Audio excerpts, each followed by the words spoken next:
Good evening, my friends. My name is Rabbi Yitzchok Tiechtel with Chabad of Nashville, and welcome back to another edition of Parsha Perspectives.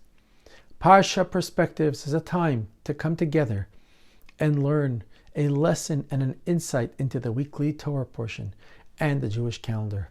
And this is all based on teachings of Chassidus and Jewish mysticism. Each weekly message, when we come together, is related to our own personal journey to live a life filled with meaning and purpose. Friends, this week's Parsha, Torah portion, is called Parshat Shoftim. It is the portion read each year at the beginning of the month of Elul. Its opening verse calls upon us to set up judges and law enforcement officials for yourselves. It's really a fitting order when you think about it for the month of stock-taking and reflection as we prepare for the time of judgment before God during the high holidays. So on that note, I begin today with two interesting questions that arise when we pay close attention to some of the customs and the teachings surrounding the awesome, though often misunderstood, the awesome theme of asking God to be inscribed and sealed for a good, sweet year. As we say, L'shana tova tikaseh v'sichaseh. All right, the first question. It really concerns a very well-known prayer that we recite repeatedly many times during the first 10 days of the Jewish year, called the 10 days of Teshuvah. That includes Rosh Hashanah and Yom Kippur, and it's the famous prayer of the Avinu Malkeinu. Very stirring melody, beautiful words. And we say, our Father, our King, and we ask Him to grant us blessing, salvation, success in everything we do. And one of the stanzas we say, Avinu Malkeinu, our Father, our King, inscribe us in the book of merits. We say basically, please put our names on the list of the righteous, those who deserve to be blessed with a good year. Now, the request actually sounds nice, but if you think about it, it really doesn't make much sense. Because seemingly, we either have the merits or we don't have the merits. If we have the merits, we deserve to be inscribed in the book of merits. But if we don't have the merits, God forbid, why would we expect and why should we ask God to ignore the reality and put in the book of merits a name of a person who maybe doesn't belong there just because we like him? Are we rooting for him? Think about it. At a baseball game, we're in the baseball season now. You go to a baseball game, fans call out from the bleachers. They say to tell the umpire what to do. Imagine this happens, but they tell him what to do not based on the facts, but based on which team they hope to see win the game. That wouldn't work. Maybe in baseball it might work, but in the real world it doesn't. It can't work. Imagine a defendant getting up in a court of law, and the prosecution rests his case and says, Your Honor, do we really need to do this? But Your Honor, how about you just declare my client innocent? We'll go home and eat kugel. We'll go home and relax. Have a cup of coffee. It wouldn't work. Imagine a bank calls a customer to inform him that his check bounced due to insufficient funds, and only to be told, okay, how about we just write down that the account has a few $1,000s in it, so we can just get me out of the red. These things simply don't work. And here we're talking about the heavenly court, where the judge is God Himself, and the angel Michael, which is the angel Michael, unloads a person's good deed onto the right side of the scale, while the angel Gabriel heaps his misties on the left side. The entire heavenly abode stands tensely to see, which way the scale will tilt, determining the defendant's fate. Can a person really get up at that moment of truth and just say, hey, just inscribe me in the book of merits, which basically what he's saying is, Master of the universe, how about if you just ignore all the evidence and just inscribe me in the book of merits, so we can all go home and relax. Doesn't sound right. Truth, friends, should justice be blind? Not all seeing and honest? This question is asked in Chassidus, but before we go on to an answer, let's ask another question, which actually will connect to the first one and help us understand. So another question is about a famous statement in the Mishnah, in Pirkei Avos, Ethics of Our Fathers. It says like this: Akavya ben Mahalal Omer, Akavya, the son of Mahalal, would say, if you reflect upon three things, you will not come to sin. What are they? Know where you come from, know where you are going, and before whom you are destined to give a judgment and an accounting. It's called din v'cheshbon. What does that mean? That a person must know that everything he or she does, everything you do matters, and everything will be judged for, and everything will be accounted for. But why does the Mishnah use the expression that there's going to be a din and a cheshbon? Means that there'll be a judgment and then an accounting. Why do you put judgment before accounting? Really, it should be the other way. We expect first for there to be the cheshbon, the accounting, what the person did, and then comes a din, the judgment. I mean, a person should have a chance to explain himself, due process, to present his side of the story. I mean, the circumstances and all the factors that led him to do what he did.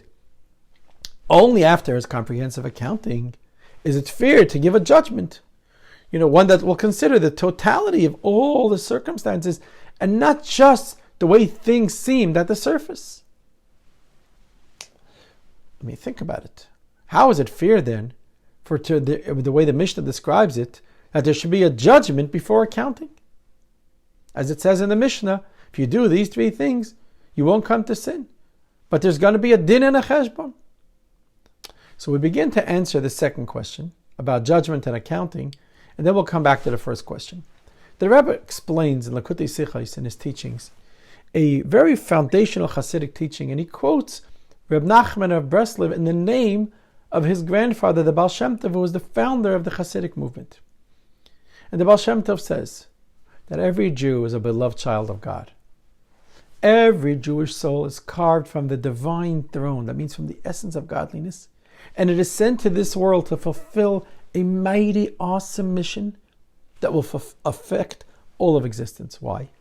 Because a Jew comes from such a lofty place, there really is no force in this world that can pronounce judgment upon him. Even the highest heavenly angels don't get to decide a Jewish person's faith.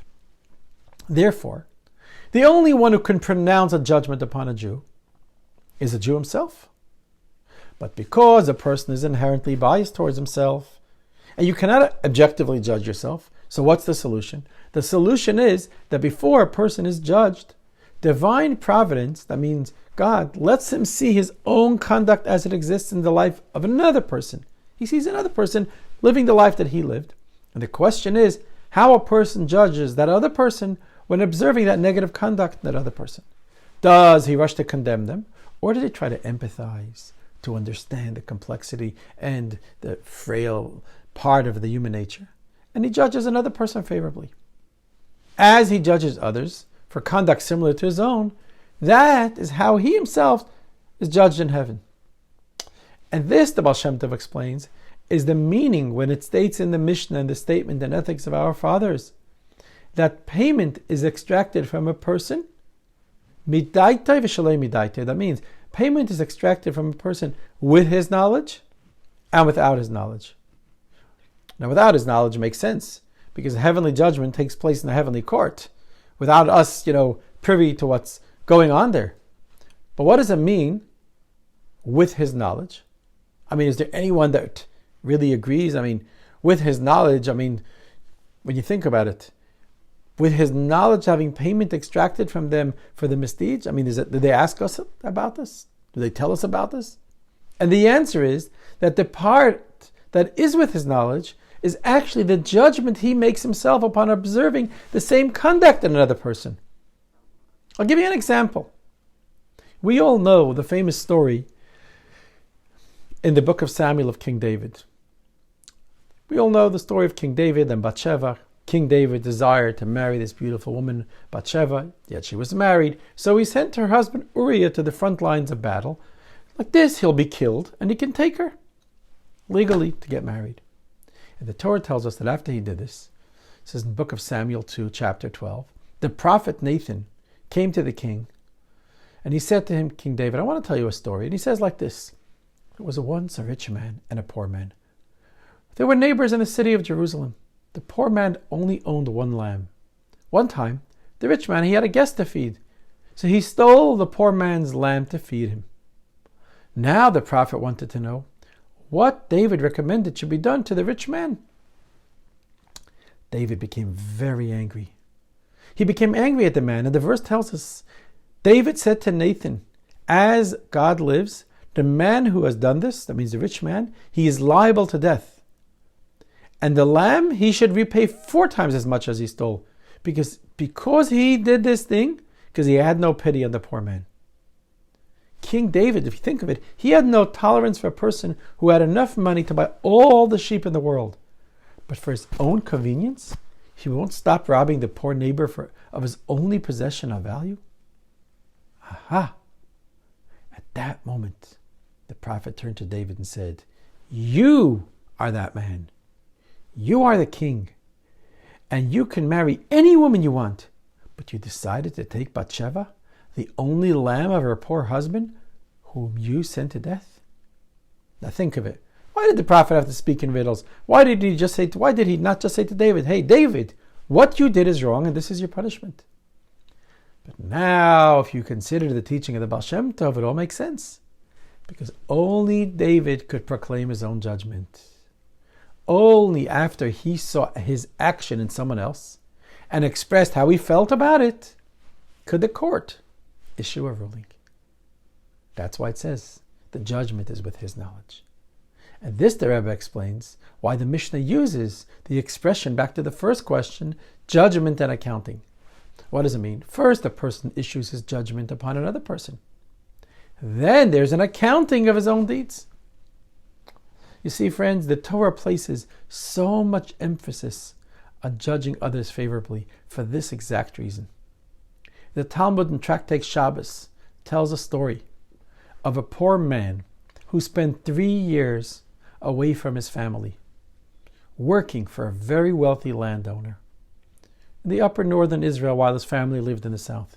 He worked for 3 years to make a livelihood. And when the time was up, 3 years later, he came to his boss and he said, time to pay me. I need to go back home to my wife and kids. But the rich man, the boss, said he has no money to pay. But the poor man, the laborer, persisted. If you have no cash, give me produce, give me livestock. Give me your pillows, your blankets, something. I can't go home empty-handed. But the landowner denied he had any assets at all.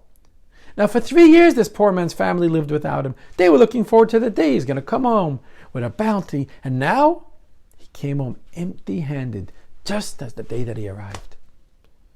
Friends, it was before Yom Kippur, when their worker arrived home.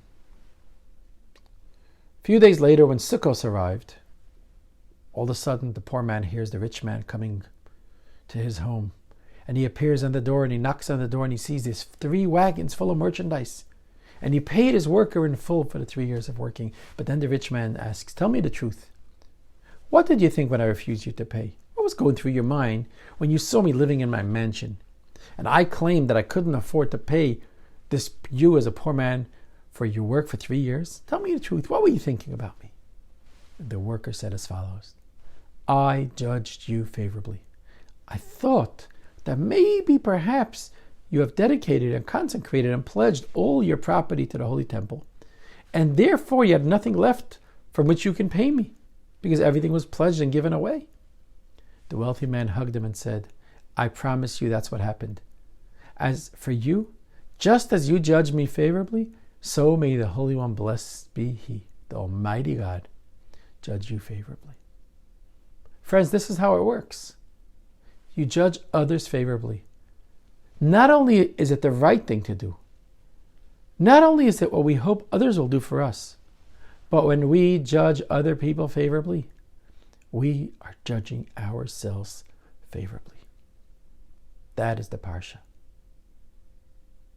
Friends, we asked how a person could stand before the true judge and asked him, inscribe us in the book of merits, when seemingly the only way to be inscribed in the book of merits is to acquire merits. When we ask the Almighty God to inscribe us in the book of merits, we don't really mean to inscribe us in the book of those who have merits, but we mean in the book of those who know how to find merits in other people. We ask of Hashem, the Almighty God, to give us the strength, to give us the patience, to give us the wisdom to view others positively, to really understand the complexity of life, the frail human, and the fact that the overwhelming majority of people don't intentionally hurt others. And that when people engage in negative behavior, it's because they are hurting, because they are confused, because they need help, not because that's who they are, and therefore we can't find merit within them, even for behavior that doesn't necessarily look meritorious. The Torah commands us in the book of Leviticus, love your fellow as yourself. As discussed before, how is that possible? Well, based on the teachings of Chassidus, the Tzemach Tzedek, in his holy book, Derech Mitzvosecha, writes, every human being has a measure of narcissism. Out of our pervasive self-love, we'll do anything to convince ourselves that we're not that bad. As King Solomon says in the book of Proverbs, Ava Machasa, love covers all our sin, especially when it comes to our own. This covering of one's misdeeds takes place actually in 3 stages. They say the example. First, a person experiences self-loathing. He was acted wrong and he feels bad. The second step, it's followed by an internal whitewashing of the story. Finally, when the whitewashing is over, a person comes to the 3rd stage. He concludes, I maybe wasn't the aggressor. Maybe I was actually the victim. For example, imagine a man comes home from a long day of work. He's very, very hungry. All he wants is a warm plate of dinner waiting for him when he gets home. But unfortunately, his wife, she was just exhausted all day, taking care of the kids, keeping the house in order. And you know what? It was late at night. Some things were missing in the closet. And she wasn't able to make dinner. Now the man comes home, the fridge is empty. He doesn't even have anything to prepare the dinner. And he's really, really hungry. So the man is really disappointed. And what's the easiest target to let it out? His poor wife.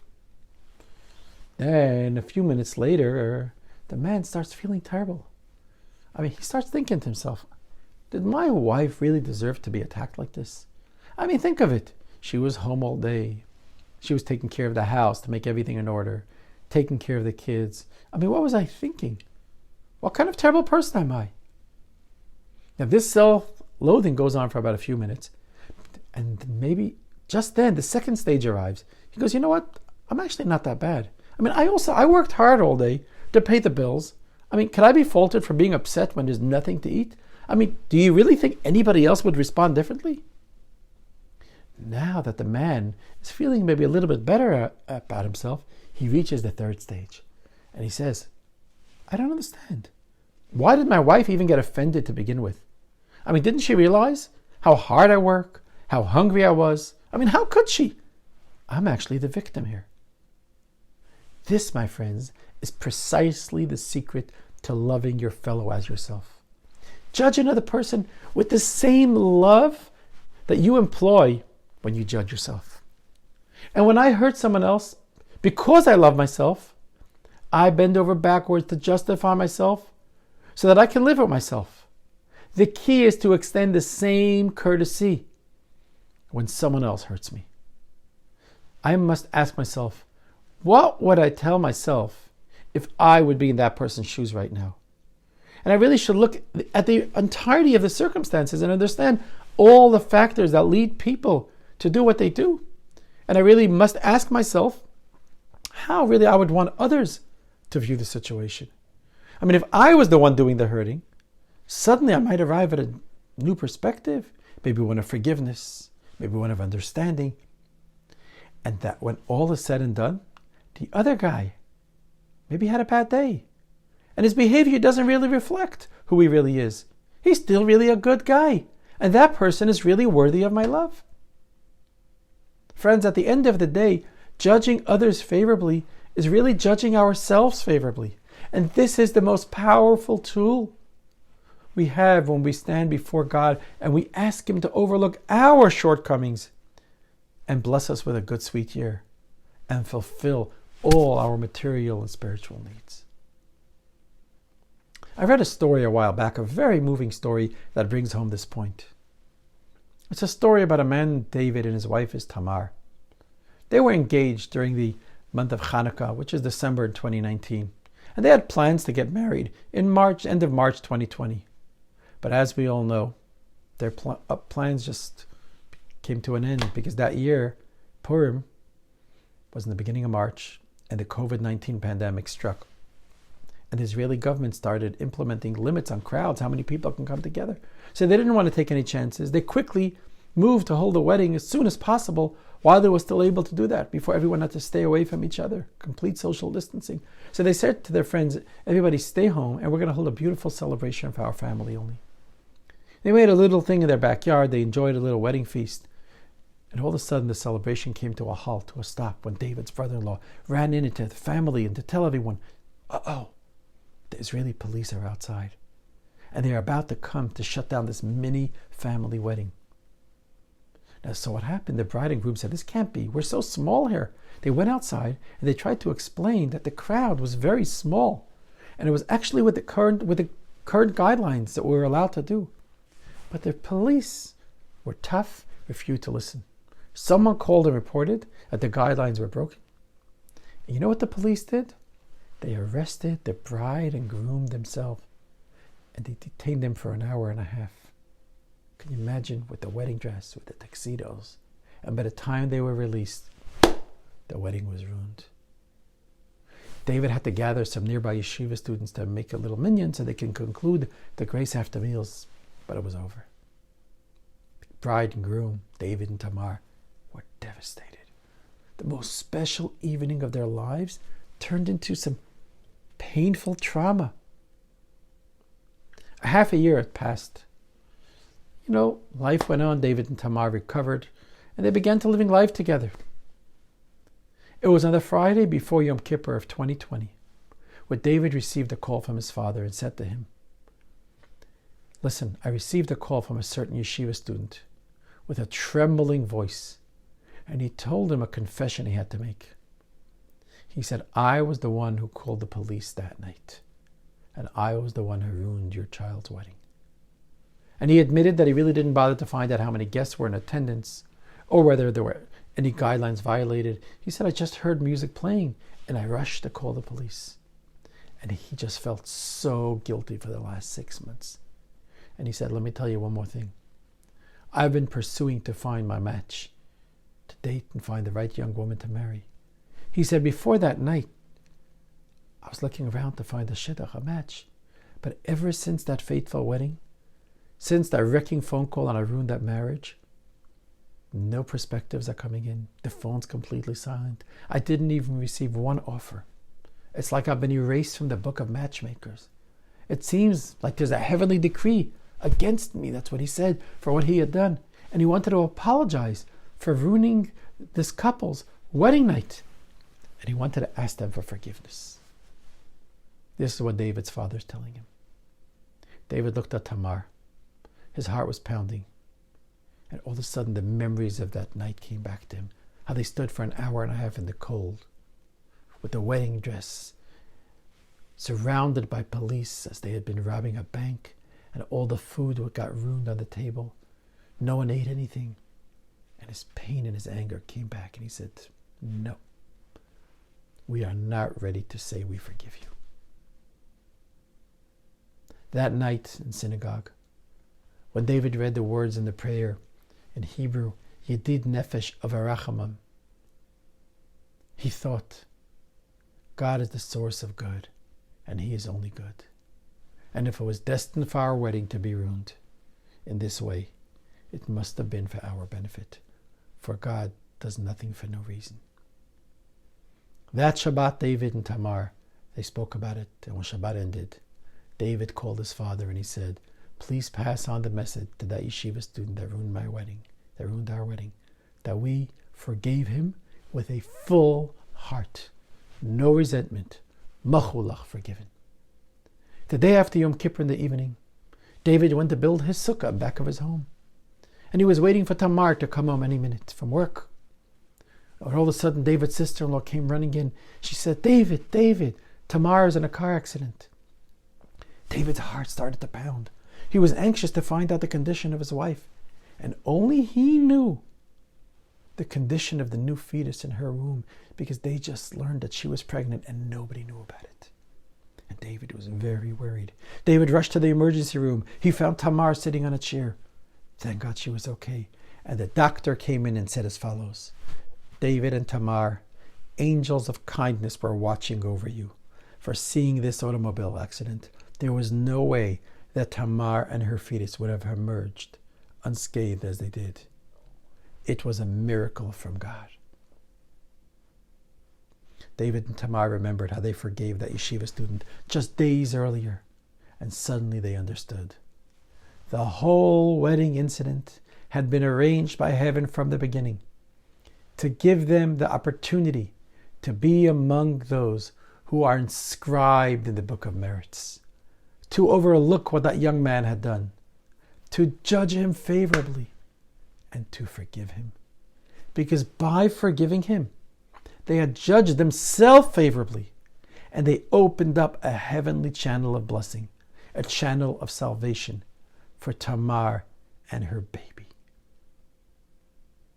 Friends, imagine we did this on a global cosmic level. Imagine if we looked at our world and wondered why our Creator, the Holy One, blessed be He, has not yet revealed the ultimate redemption. Perhaps it is only for one reason: to help us open our eyes to the true reality. When we judge our Creator and the creations that He creates, the way we judge ourselves, we suddenly unearth the merits that were always there. In the process, revealing the inherent meritorious nature of all things, unleashing the Mashiach gene in all things forever and ever. Friends, I ask you, take these words to heart. Find good in others as we come to the high holidays, and God will see good in us and inscribe you all for a Shana Tova. Shalom for now, and see you all next week again at the next edition of Parsha Perspectives.